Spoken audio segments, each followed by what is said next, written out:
اور آپ کیا مجھے کوئی عمل ایسا بتلا سکتے ہیں کہ جس کی وجہ سے وہ میں عمل کروں؟ اور امام علیہ السلام نے کہا کہ ایسا محسوس ہوتا ہے کہ یہ بس اس رجب سے کچھ پہلے کی بات ہے، اس لیے کہ روایت میں ملتا ہے کہ امام نے ان کو عمل بتایا اور امام نے کہا کہ انہوں نے کچھ دن انتظار کیا، اپنے آپ کو تیار کر لیا اس عمل کے لیے، کیونکہ اصل عمل یہ تھا کہ 13، 14، 15 رجب کو روزہ رکھیں، جو روزہ نہ بھی رکھ سکے وہ بھی عمل کر سکتا ہے، لیکن بہرحال اصل عمل تو یہ تھا کہ وہ روزہ رکھیں۔ اور تو آج میں آپ کے لیے مولانا صاحب کی وظیفہ ویڈیو لے کر حاضر ہوئی ہوں، تو چلے چلتے ہیں ویڈیو کی طرف اور پھر اس پر تبصرہ کرتے ہیں۔ اور آپ کیا مجھے کوئی عمل ایسا بتلا سکتے ہیں کہ جس کی وجہ سے وہ میں عمل کروں؟ اور امام علیہ السلام نے کہا کہ ایسا محسوس ہوتا ہے کہ یہ بس اس رجب سے کچھ پہلے کی بات ہے، اس لیے کہ روایت میں ملتا ہے کہ امام نے ان کو عمل بتایا اور امام نے کہا کہ انہوں نے کچھ دن انتظار کیا، اپنے آپ کو تیار کر لیا اس عمل کے لیے، کیونکہ اصل عمل یہ تھا کہ 13، 14، 15 رجب کو روزہ رکھیں، جو روزہ نہ بھی رکھ سکے وہ بھی عمل کر سکتا ہے، لیکن بہرحال اصل عمل تو یہ تھا کہ وہ روزہ رکھیں۔ اور اس کے بعد امام نے ان کو یہ عمل تعلیم فرمایا۔ مختصر یہ کہ جب انہوں نے ام داؤد نے یہ عمل کیا، اور ہم یہ عمل کر رہے ہیں تمام بے گناہ قیدیوں کی رہائی کے لیے انشاءاللہ، اور اس میں شامل ہیں عرب ورلڈ میں بہت سارے افراد ہیں ہمارے مومنین، پاکستان میں مسنگ پرسنز ہیں بہت سی جگہوں پر، اور کوئی بھی ایسی حاجت جو والدین رکھتے ہیں اپنی اولاد کے لیے۔ تو ابھی مجھے بعض پیرنٹس نے بیٹیوں کی شادی کے حوالے سے دعا کے لیے کہا ہے، انہیں ماشاءاللہ دعاؤں کو ذہن میں رکھیے گا، مریضوں کی شفا یابی کے لیے کہا ہے، بعض مومنین نے خاص میسیجز کر کے اپنے عزیزوں کے لیے، والدین کے لیے کہا ہے، تو آپ سب دعاؤں کو ذہن میں رکھیے گا انشاءاللہ۔ تو ام داؤد کہتی ہیں میں نے عمل کیا۔ اب خلاصہ واقعے کا یہ کہ جیسے ہی عمل مکمل ہو تو ام داؤد نے بھی خواب میں دیکھا رسول اللہ کو، اور ان کے بیٹے نے بھی رسول اللہ کو خواب میں دیکھا زندان میں، کہ تمہیں رہائی ملنے والی ہے اور تمہیں فوراً رہا کر دیا جائے گا۔ اگلی صبح منصور دمانقی نے انہیں بلایا، انہیں تیز رفتار سواری دی، 10,000 دینار دیے یا درہم دیے، اور کہا کہ آپ تشریف لے جائیے۔ کیوں ایسا منصور دمانقی نے ایک دم کیوں کیا؟ اس لیے کہ منصور دمانقی نے مولا علی کو خواب میں دیکھا تھا جلال کے عالم، اور مولا علی علیہ السلام نے کہا تھا کہ سامنے آگ ہے، تم میرے بچے کو رہا کر دو ورنہ میں تمہیں اس آگ میں ڈالوں گا۔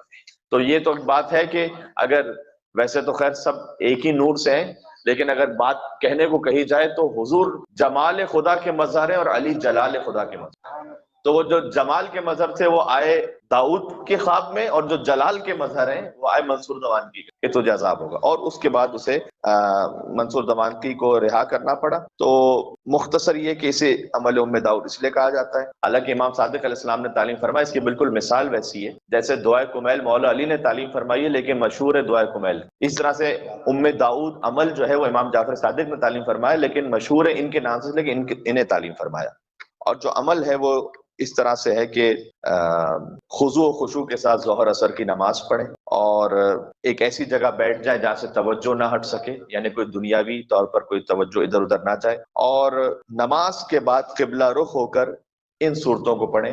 100 مرتبہ سورہ الحمد پڑھیں، 100 مرتبہ سورہ اخلاص پڑھیں، 10 مرتبہ آیت الکرسی پڑھیں، پھر سورہ انعام پڑھیں، سورہ بنی اسرائیل، سورہ کہف، سورہ لقمان، سورہ یاسین، سورہ صافات، سورہ سجدہ، سورہ شورى، سورہ دخان، سورہ فتح، سورہ واقعہ، سورہ ملک، سورہ قلم، سورہ انشقاق، اور سورہ انشقاق کے بعد آخر تک قرآن کی ساری صورتیں ایک کے بعد ایک پڑھیں، اور آخر میں دعائے استفتاح پڑھیں، جسے دعائے ام داؤد بھی کہا جاتا ہے۔ روایت میں خدا آسمان کے دروازے اس شخص کے لیے کھول دیتا ہے، فرشتے اس کی حاجت کی قبولی کے لیے بشارت دیتے ہیں، اور اس دعا کا ثواب بہشت سے کم نہیں ہے، یعنی کم سے کم جنت ہے۔ اس دعا کا جو ثواب ہے وہ کم سے کم جنت، ٹھیک ہے، زیادہ سے زیادہ کیا ہے اللہ جانتا۔ شیخ توسی، سید ابن طاؤس، علامہ مجلسی جیسے مشہور علماء نے لکھا ہے کہ دعائے ام داؤد مشکلات کی برطرفی کے لیے، فقط اس لیے نہیں کہ بچوں کی کوئی حاجت ہو، مشکلات کی برطرفی، حاجت روائی اور ظلم و ستم کے خاتمے کے لیے انتہائی مؤثر ہے۔